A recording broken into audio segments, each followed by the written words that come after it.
Bismillahirrahmanirrahim. Para muhibbin rahimakumullah, apabila Allah subhanahu wa ta'ala menitipkan ma'rifat di dalam hati seorang hamba, maka pastilah nampak bekas-bekas ma'rifat itu di atas anggota-anggota tubuh si hamba itu.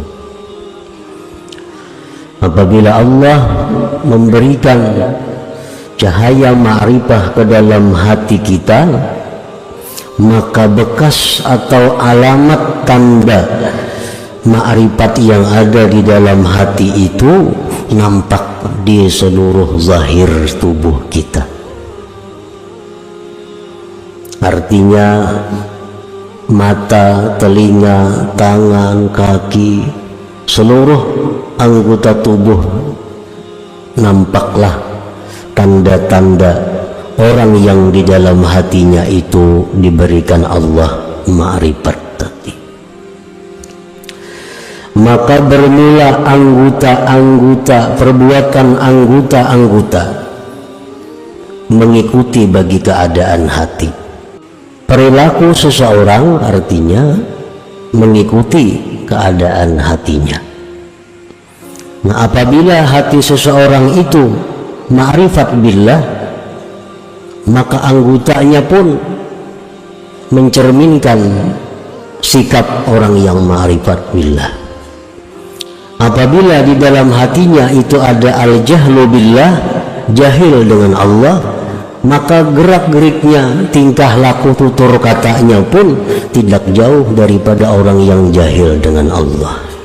Famanidda'al ma'rifata walam tazhar atharuha 'alal jawarih fahuwa kadzibun fi da'waha. Maka barang siapa yang mengaku ma'rifat atau merasa ma'rifat tetapi tidak nampak tanda-tandanya, bekas-bekasnya di anggota-anggota tubuhnya, maka berarti dia itu dusta dalam pengakuannya. Mengaku itu baik artinya aku ma'rifat, mengaku, atau rasa ma'rifat, tetapi pada zahirnya, tingkah lakunya tidak didapat bekas-bekas ma'rifat, maka berarti dia tidak benar dalam pengakuannya atau perasaannya itu. Kalau Allah Ta'ala, Allah berfirman, ta'rifuhum bisimahum, kamu kenal kepada mereka itu dengan tanda-tanda yang ada pada mereka.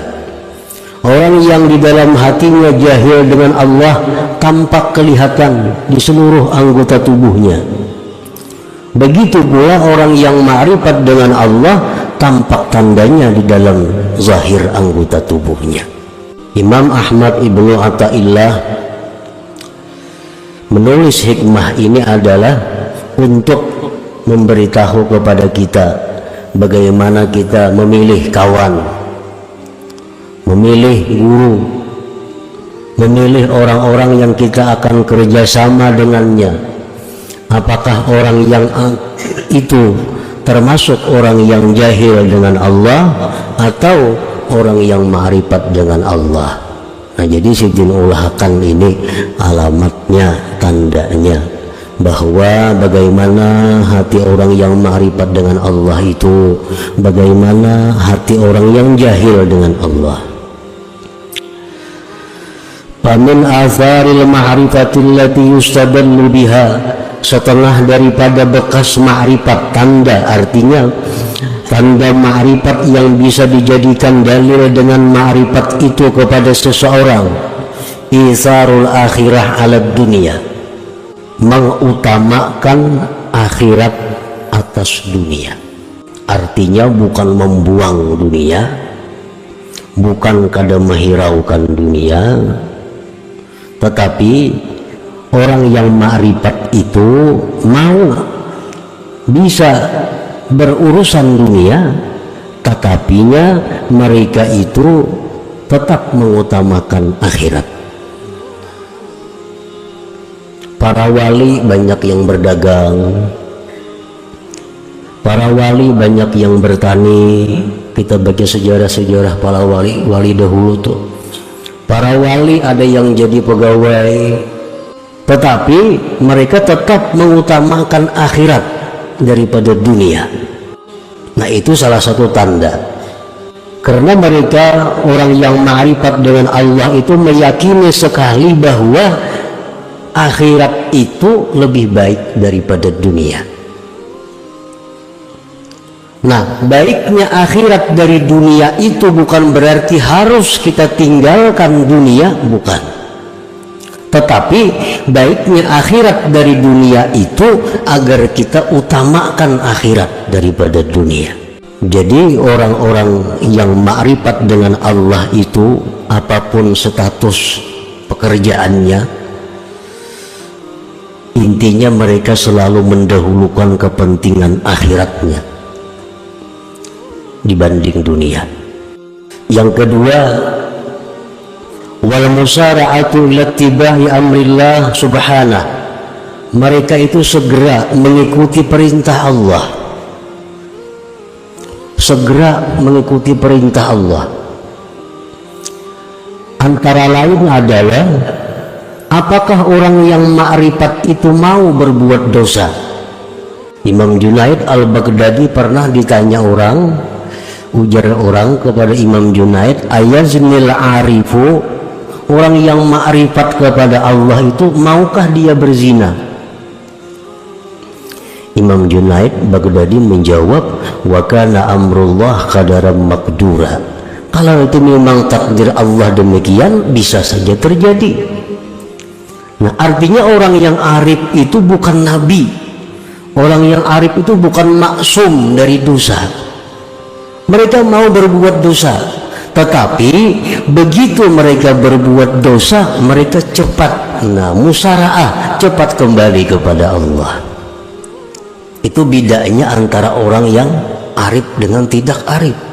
Begitu mereka berbuat dosa, mereka musara'ah, mereka segera kembali kepada Allah, segera tobat kepada Allah. Makanya orang-orang arif itu disebut mahfuz. Nah, mahfuz itu bukan terpelihara dari dosa, tetapi terpelihara dari israr, mengekali dosa. Kalau mengekali dosa kada mau orang arif itu, tapi kalau berbuat dosa mau. Begitu mereka berbuat dosa, mereka segera kembali ke jalan Allah. Wal firaru minasyawagilil mulhiyati 'anillahi ta'ala, dan lagi tanda orang yang di hatinya itu ada ma'rifat dengan Allah, dia itu lari, berlari menjauhkan diri dari kesibukan-kesibukan yang melalaikan dia daripada Allah. Kesibukan-kesibukan, pekerjaan-pekerjaan yang membuat mereka itu lalai. Nah, itu mereka lari. Artinya pekerjaan yang selama ini sudah bagus nih, wirid aktif kita baca, menuntut ilmu aktif kita laksanakan. Ini ada pekerjaan cukup. Nah, ada pulang pekerjaan lain yang bagus, yang pina untungnya ganal nih. Tetapi amun ini digawi bujur untung ganal, cuma akibatnya kaina wirid kada terbaca lagi, mengaji nang seminggu 3 kali jadi sebulan sekali. Ini ngarannya memegang sesuatu yang melalaikan daripada Allah. Nah, orang arif kada mau bekerja, mau, tapi kada melalaikan mereka daripada Allah.